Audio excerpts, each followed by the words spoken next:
am a United States sailor. I am a United States sailor. I am a United States sailor. I am a United States sailor. I will support and defend the Constitution of the United States of America. And I obey the orders of those appointed over me. I represent the fighting spirit of the Navy. And those who have gone before me to defend freedom and democracy around the world. I proudly serve my country's Navy combat team with honor, courage, and commitment. Honor, courage, and commitment. Honor, courage, and commitment. I am committed to excellence and the fair treatment of all. I am committed to excellence and the fair treatment of all.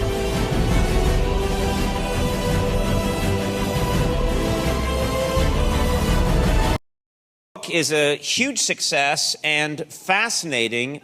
You talk about your time as a member of SEAL Team 3. Yes, sir. Okay, and this is, tell us the difference between, say, SEAL Team 3 and SEAL Team 6. We've all heard about SEAL Team 6, or the ones that killed Bin Laden. Bin Laden, and they, yeah, I forgot who they killed. Some guy.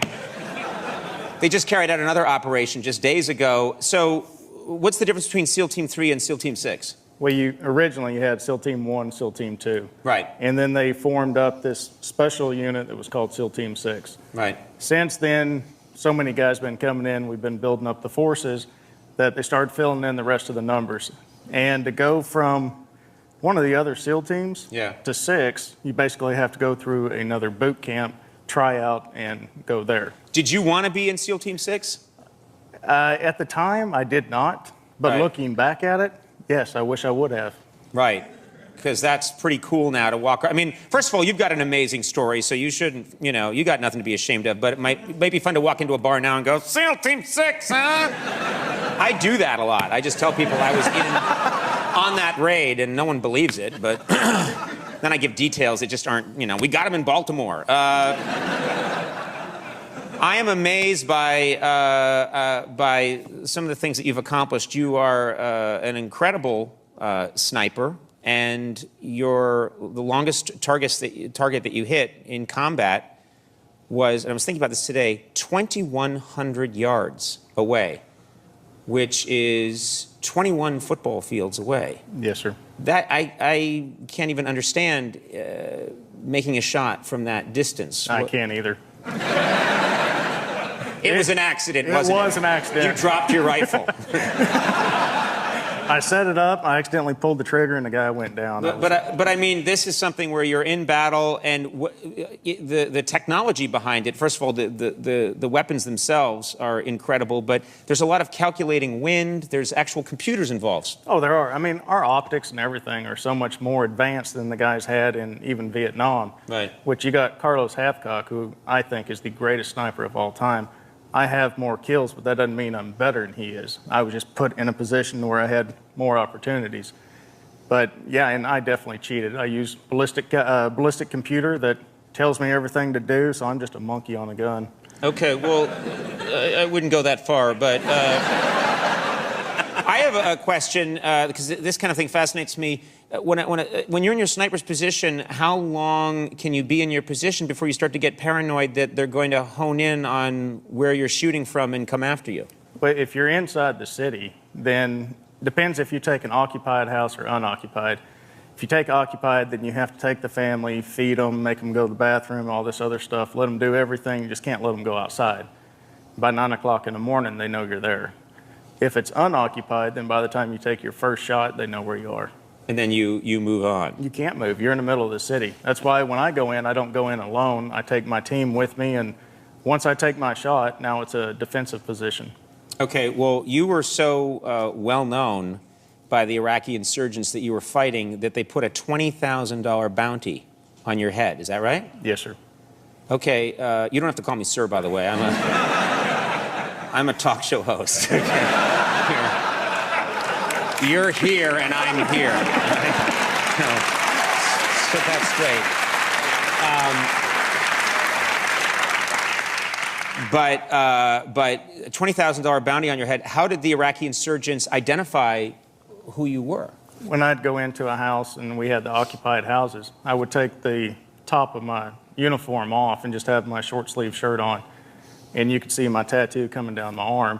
And they identified that with me and started every time someone would be shot by a sniper in the area, they associated that with me. So they came after you and they started to actually say, someone please take this guy out and you'll make $20,000. Well, the $20,000, they were definitely putting the association with me, but it was all snipers had $20,000 bounty on their head.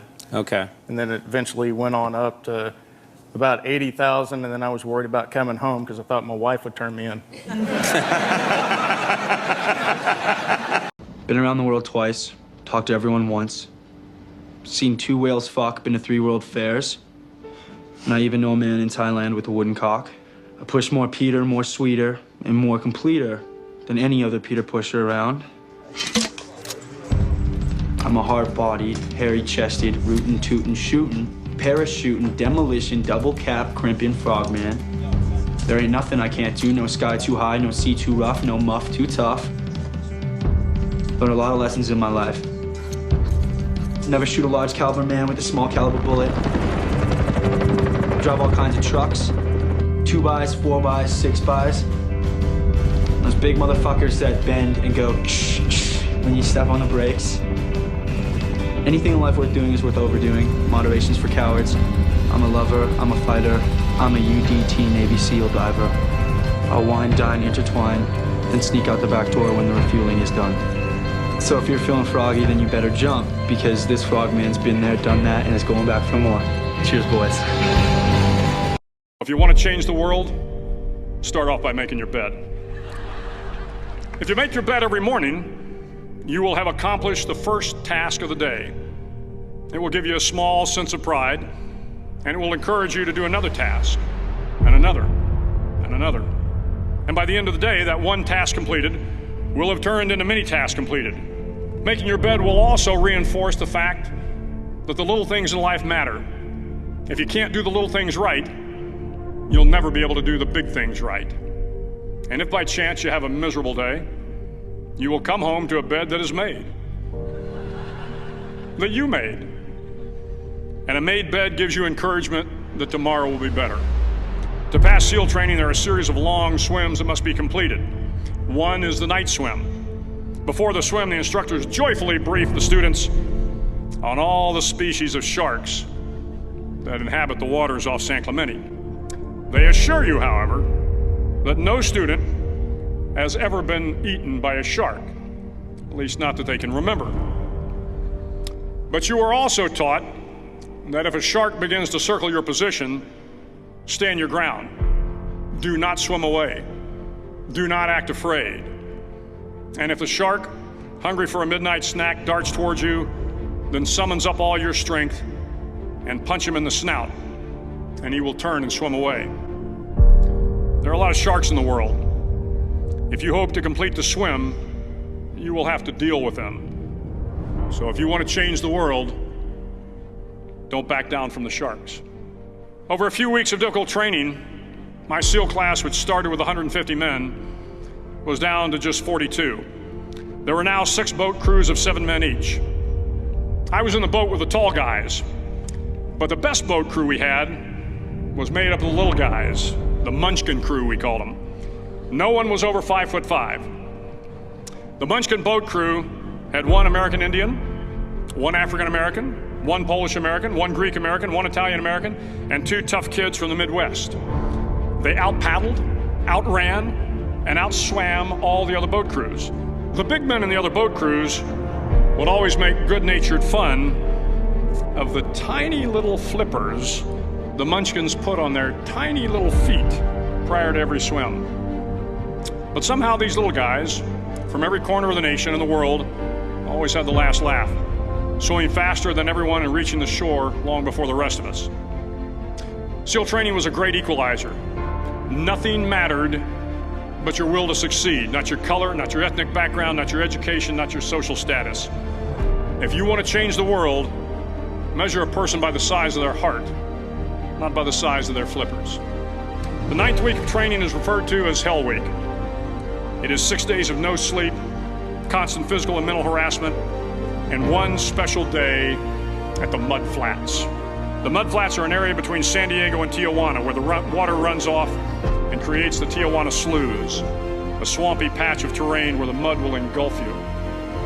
It is on Wednesday of Hell Week that you paddle down to the mud flats and spend the next 15 hours trying to survive the freezing cold, the howling wind, and the incessant pressure to quit from the instructors. As the sun began to set that Wednesday evening, my training class, having committed some egregious infraction of the rules, was ordered into the mud. The mud consumed each man till there was nothing visible but our heads. The instructors told us we could leave the mud if only 5 men would quit. Only 5 men, just 5 men, and we could get out of the oppressive cold.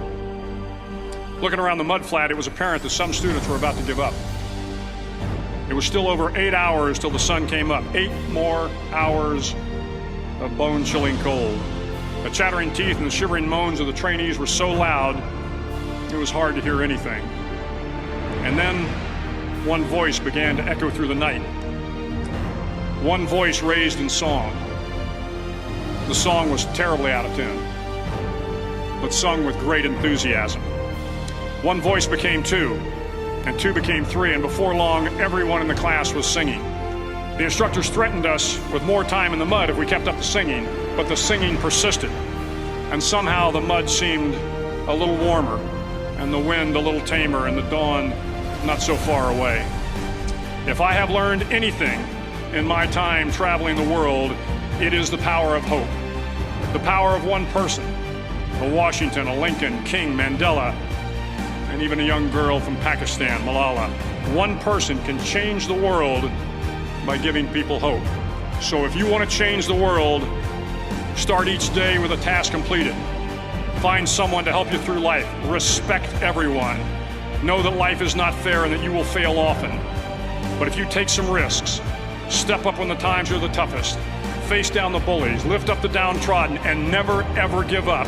If you do these things, the next generation and the generations that follow will live in a world far better than the one we have today. And what started here will indeed have changed the world for the better.